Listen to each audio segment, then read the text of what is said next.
நான் ஒரு யூனிவர்சிட்டியில் படிக்கிறேன். 2600 மார்க்குக்கு நான் 2014 மார்க் வாங்குகிறேன். 2014 அவுட் ஆஃப் 2600. இன்னொரு ஸ்டூடெண்ட்டு அதே 2600 மார்க்குக்கு 1923 வாங்குகிறான். அவங்களுக்கு கோல்டு மெடல் கொடுத்துருக்காங்க யூனிவர்சிட்டியில், எனக்கு கொடுக்கல. என்ன செய்யலாம்?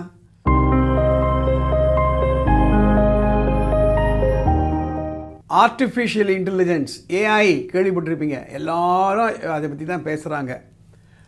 ஆனால் நம்ம உரிமை, நம்ம சட்டம் என்று வரும்பொழுது வேறு விதமான ஏஐ இருக்கிறது. There is a different type of AI, analytical intelligence. அனாலிசிஸ்னால் உங்களுக்கு தெரியும், எது கரெக்டு எது தப்பு. அதை பற்றி ஒரு இன்ட்ரெஸ்டிங் கேஸு ஒரு உதாரணத்துக்கு எடுத்துப்போமே. நான் ஒரு யூனிவர்சிட்டியில் படிக்கிறேன். 2600 மார்க்குக்கு நான் 2014 மார்க் வாங்குகிறேன். 2014 அவுட் ஆஃப் 2600. இன்னொரு ஸ்டூடெண்ட்டு அதே 2600 மார்க்குக்கு 1923 வாங்குகிறான். அவங்களுக்கு கோல்டு மெடல் கொடுத்துருக்காங்க யூனிவர்சிட்டியில், எனக்கு கொடுக்கல. என்ன செய்யலாம்? அதுதான் கேஸு.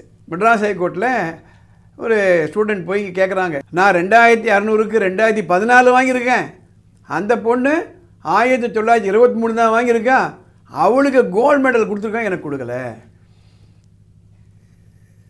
ஹைகோர்ட் எல்லாம் அனலைஸ் பண்ணுறாங்க.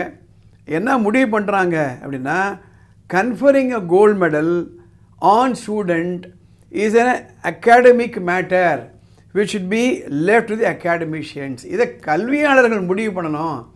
எந்த அடிப்படையில் கோல்டு மெடல் கொடுக்கணும், எந்த அடிப்படையில் கொடுக்கக்கூடாதுன்னு அவங்க டிசைட் பண்ணணும். அது நம்ம இன்டர்ஃபியர் பண்ணக்கூடாது. அதுவும் இல்லாமல் கோல்டு மெடல்ன்றது ஒரு லீகல் ரைட் இல்லை, ஸ்டாச்சுட்டரி ரைட் இல்லை, சட்டப்பூர்வமாக உங்களுக்கு உரிமை கிடையாது. அதை பற்றி தான் நான் பேசிட்டு வரோம். we are talking about what is my right and what is my remedy under law, right? இந்த கேஸ் போட்டாங்களே, அந்த ஸ்டூடெண்ட் என்ன பண்ணுறாங்க, ஒரு டெல்லி ஹைகோர்ட் ஜட்ஜ்மெண்ட்டை காமிக்கிறாங்க. அந்த கேஸில் இதே மாதிரி சுச்சுவேஷனில் அந்த மாணவிக்கு கோல்டு மெடல் கொடுக்க சொல்லி டெல்லி ஹைகோர்ட்டு முடிவு பண்ணிருக்காங்க. ஆனால் ஹைகோர்ட் மெட்ராஸ் நாங்கள் அதை ஒத்துக்கலை. ஏன் ஒத்துக்கலை அப்படின்னா, அந்தந்த யூனிவர்சிட்டிக்கு ஒரு பவர் கொடுத்துருக்காங்க.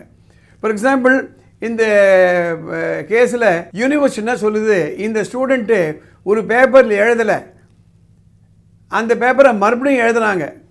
ஆனால் அந்த ஸ்டூடெண்ட்டு இந்த 1923 வாங்கினாங்களே, அந்த ஸ்டூடெண்ட்டு எல்லா பேப்பரையும் ஒரே அட்டெம்ப்டில் பாஸ் பண்ணாங்க அப்படின்றாங்க. அப்புறம் இந்த ஸ்டூடெண்ட் சொல்கிறாங்க, ஐயா எனக்கு டெங்கு ஃபீவர் வந்துடுச்சு, அதனால தான் என்னால் எழுத முடியல, அந்த டெங்கு ஃபீவர் முடிஞ்ச உடனே ஒரே அட்டெம்ப்டில் நான் கிளியர் பண்ணேன். அதுக்கு ஹைகோர்ட் சொல்லுது, இதெல்லாம் சரிப்பட்டு வராதம்மா.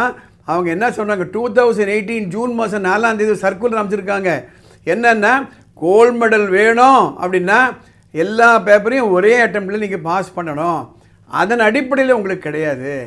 ஸோ ஹைகோர்ட் என்ன முடிவு பண்ணுது, அவங்க 1923 தான் வாங்கியிருக்காங்க, ஆனால் நீங்கள் 2014 வாங்கியிருந்தாலும் இதில் நாங்கள் இன்டர்ஃபியர் பண்ண முடியாது, உங்களுக்கு it is not a matter of right அப்படின்னு சொல்லிட்டாங்க. ஆனால் ஹைகோர்ட்டு அந்த யூனிவர்சிட்டிக்கு ஒரு ஆர்டர் போடுறாங்க, இந்த கோல்டு மெடல் வாங்கின ஸ்டூடெண்ட்டுக்கு ஒரு சர்டிஃபிகேட் ஆஃப் மெரிட் கொடுக்குறீங்க, அதில் கோல்டு மெடல் கொடுத்தோன்னு போட்டிருக்கீங்க இல்லையா, அந்த சர்டிஃபிகேட்டை இந்த பொண்ணுகிட்ட கொடுங்க, இந்த ஸ்டூடெண்ட்டை கொடுங்க அப்படின்ட்டு. எதுக்காக இந்த பதிவு நான் போடுறேன் அப்படின்னா, நம்ம உரிமை என்ன, அந்த உரிமைக்கு சட்டம் என்ன சொல்லுது, கன்ஃபியூஷன் தான் நீதிமன்றத்தை தான் நம்ம அணுகணும். இந்த பதிவு உங்கள் மற்ற ஃப்ரெண்ட்ஸுக்கெல்லாம் பயனுள்ளதாக இருக்குன்னா இதை சர்க்குலேட் பண்ணுங்கள், ஷேர் பண்ணுங்கள். உங்களுக்கு சட்டம் பற்றியோ உரிமை பற்றியோ குழப்பங்கள் இருந்தானா மேலே ஒரு வாட்ஸ்அப் நம்பர் போகுது, அந்த நம்பருக்கு ஒரு மெசேஜ் அனுப்புங்க. அதை படித்து பார்த்துட்டு வானமேலை அறக்கட்டளையின் சார்பாக அடுத்த எபிசோடில் அதை கவர் பண்ணுறோம். இந்த சேனலுக்கு சப்ஸ்கிரைப் பண்ணுங்கள். அடுத்த எபிசோடில் பார்க்கலாம்.